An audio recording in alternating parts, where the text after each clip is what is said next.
नमस्कार, स्वागत है आपका नवभारत टाइम्स में। आपके साथ मैं हूं विनीत त्रिपाठी। कभी ना भूलने वाली और ना ही कैलेंडर से मिटने वाली वो तारीख थी 1 जनवरी। साल था 2023। कड़कड़ाती हुई ठंड, सुनसान रास्तों पर हवा के झोंके से शोर मचाते हुए सूखे हुए पत्ते, झिलमिलाती रोड लाइटें और शटर बंद दुकानों पर जलते लो वोल्टेज के बल्ब। एक और दूसरी तस्वीर, जश्न में डूबी हुई दिल्ली। क्लब और पब में शोर शराबा, छलकते जाम और थिरकते हुए लोग। ये दो अलग अलग तस्वीरें। 1 जनवरी की देर रात या जल्द सुबह 2:05 का वक्त लगभग हो रहा होगा। अंजलि अपने दफ्तर से घर की तरफ तेजी से बढ़ती हुई चली जा रही थी। वक्त ज्यादा हो गया था और घर पर इंतजार की बेसब्री भी ज्यादा थी। स्कूटी की स्पीड लगभग वही 40 से 50 की रही होगी। दिल्ली का कंजावला इलाका। एक तेज रफ्तार बलेनो कार आती है और वो स्कूटी को टक्कर मारती है।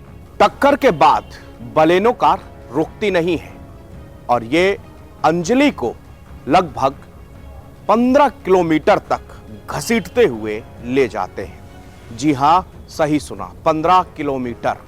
आज भी जब 1 जनवरी आती है तो दुनिया जश्न में डूबती है और अंजलि का परिवार मातम में डूबता है। मैं आज ये पुरानी खबर आपको क्यों सुना रहा हूं? इसके पीछे का कारण है नए हिट एंड रन कानून और इसके पीछे हो रहा विरोध।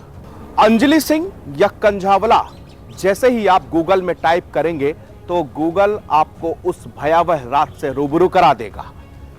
यह घटना सुबह तकरीबन 2:05 की है और उसके बुरी तरह घायल और शरीर अर्धनग्न अवस्था में 1 जनवरी को सुबह 4:40 में पाया गया। अंजलि की पोस्टमार्टम रिपोर्ट के मुताबिक अंजलि के शरीर में 40 से ज्यादा जगहों पर चोटें आई थी। पोस्टमार्टम रिपोर्ट बता रही थी कि पीड़िता के मस्तिष्क का हिस्सा गायब था। कपाल गुहा पूरी तरह से खुला हुआ था, खोपड़ी उखड़ गई थी और छाती के पीछे की पसलियां बाहर आ गई थी। इस घटना में लापरवाही से गाड़ी चलाने, हत्या और मौत से संबंधित धाराओं के तहत एफआईआर दर्ज करने के बाद 7 लोगों को गिरफ्तार किया गया था। आरोपियों की पहचान मनोज मित्तल, अमित खन्ना, कृष्ण उर्फ कालू, मिथुन, दीपक खन्ना, अंकुश खन्ना और आशुतोष भारद्वाज के रूप में हुई थी।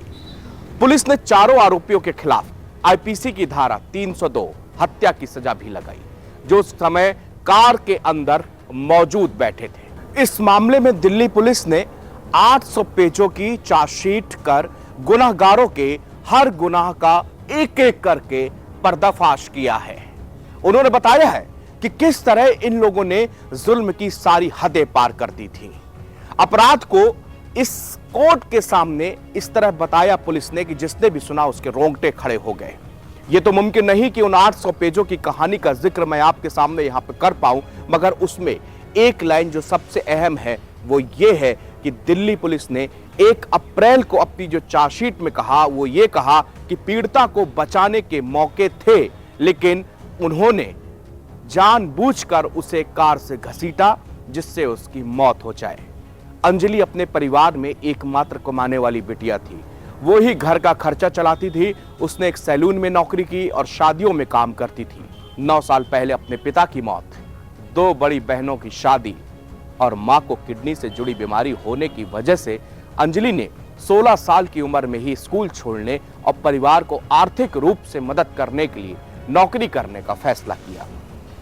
वो छोटी बहन अंशिका जिसकी उम्र 15 साल और 2 भाइयों वरुण जिसकी उम्र 13 साल, नक्श जिसकी उम्र 10 साल अपने पूरे परिवार को जिम्मेदारी के साथ संभालती थी। परिवार कह रहा है बेशक अंजलि इस दुनिया में नहीं, मगर इंसाफ के इंतजार में परिवार के दिलों में आज भी अंजलि जिंदा है। उसकी याद में 1 तारीख को परिवार हवन रखा जाता है। अंजलि के ना रहने से इन 365 दिनों में क्या कुछ बदला। परिवार की देखभाल कर रहे अंजलि के मामा प्रेम सिंह बताते हैं कि उसके ना रहने से सब कुछ बिखर गया है। अंजलि के पिता इस दुनिया में है नहीं, मां की दोनों किडनी खराब हैं, हफ्ते में 3 बार डायलिसिस होता है। प्रेम सिंह का कहना है कि अंजलि की मौत के बाद सरकार ने नौकरी और 10 लाख रुपए देने का वादा किया था। उसमें 10 लाख की मदद तो मिल गई, लेकिन नौकरी आज तक नहीं मिली, जिससे कि परिवार की गुजर बसर हो सकती है। 1 जनवरी 2023 को अंजलि सिंह के साथ हिट एंड रन का मामला हुआ था। पूरे देश में गुस्सा था, उबाल था। वो भयावह तस्वीरें हम आपको दिखा भी नहीं सकते, किस तरह उन जालिमों ने अपनी कार में 15 किलोमीटर तक अंजलि के शव को घसीटा था। अंजलि बच सकती थी। पुलिस ने अपने चार्जशीट में बताया है कि अंजलि की जान बचाई जा सकती थी, लेकिन उन गुनहगारों का दिल नहीं पसीजा और वो 15 किलोमीटर कंजावल इलाके पे ही उसके लाश को रौंदते रहे और तब तक रौंदते रहे जब तक उसके लाश के कई टुकड़े या क्षत विक्षत नहीं हो गई। जो उसमें पोस्टमार्टम की रिपोर्ट आई वो भी हैरत कर देने वाली है। आज इसका जिक्र इसलिए मैं यहां पर कर रहा हूं क्योंकि हिट एंड रन का विरोध हो रहा है। ये जो नए कानून आए हैं इसका विरोध किया जा रहा है। कहा जा रहा है कि अगर इस ऐसे कानूनों से रोड पर चलना दुश्वार हो जाएगा, लेकिन मौतों का आंकड़ा तो ये कहता है कि जनाब अगर इस तरह ही मौतें होती रही तो दुनिया में हम वो दिन देर नहीं जब सबसे बड़े रोड एक्सीडेंट के मामले में भारत आगे हो जाएगा।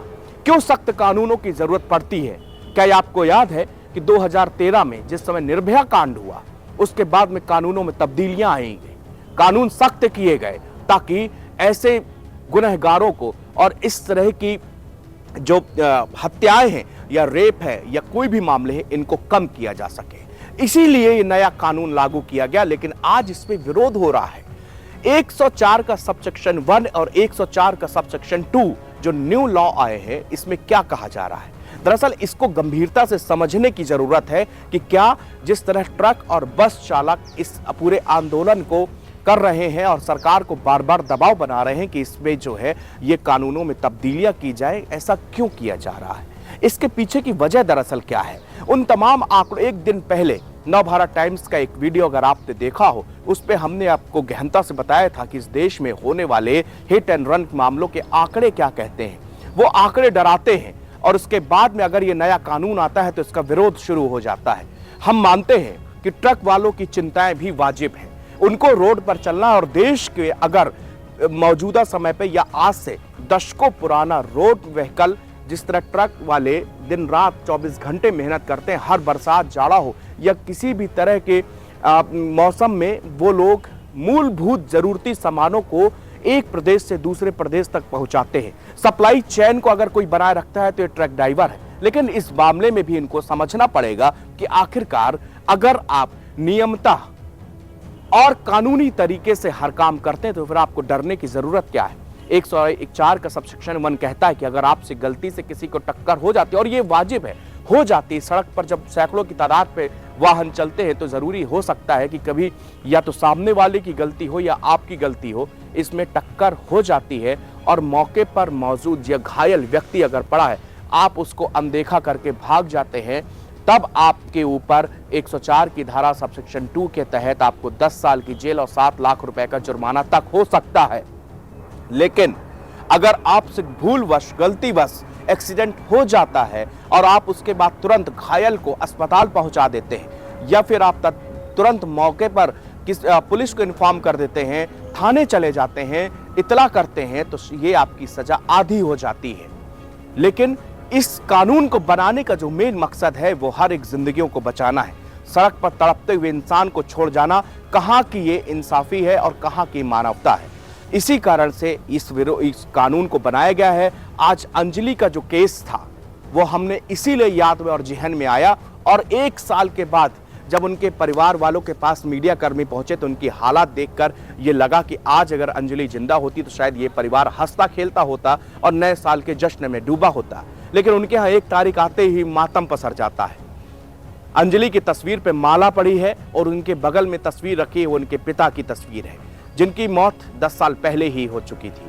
अंजलि एकमात्र कमाने वाली थी, लेकिन अब इस परिवार का कोई भी सहारा नहीं। ऐसे एक्सीडेंट में सैकड़ों की संख्या में ऐसे लोग हैं जिनके घर उजड़ गए हैं इन एक्सीडेंटों में। इस पे रोक लगाने की जरूरत है, कानून को समझने की आवश्यकता है। अगर इसमें ट्रक और बस वालों की कोई नाराजगी है या फिर उनको लगता है कि ये कानून में कुछ अमेंडमेंट होने चाहिए तो उसका स्वागत है। सरकार को सोचना चाहिए और इस पे तब्दीलियां करना चाहिए, लेकिन ये कतई नहीं कहा जा सकता कि ये कानून निरस्त कर दिए जाए या खत्म कर दिए जाए।